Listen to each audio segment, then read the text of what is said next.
Hello James, how are you? Hi Leo, I'm very well. How are you? I'm good, thanks James, good. James, thanks again for this month's update on the markets. Tell us what's been happening. Well, it's been another good month for global equities, with the MSCI World Index gaining a further 6.3%, which means equities have just had their best August since 1986.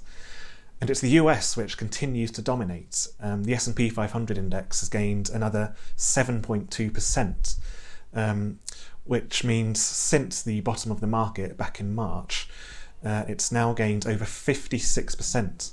So it's not just recovered all of its losses from the COVID crash, it's also gone on in the last couple of weeks to reach new record highs. How come the US is continuing to do so well?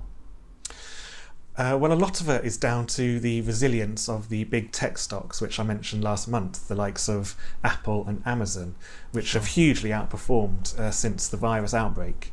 But in the last couple of months, the index has also been helped along by the weakness of the US dollar. The dollar depreciated another 2.1% against the pound in the last month.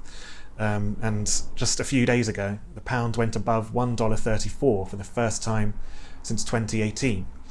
And this hasn't been so good for the FTSE 100 index, which only gained 1.8% during the month.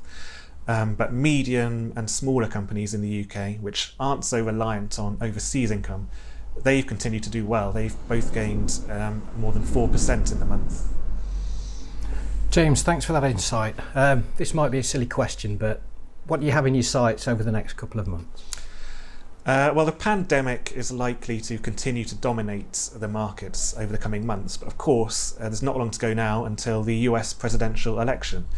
And I had a look at the exchange odds just now, and it's incredibly close between Trump and Biden. It's more or less 50-50. So if it remains that close in the run-up to the election date in November, then chances are there'll be some additional market volatility to watch out for.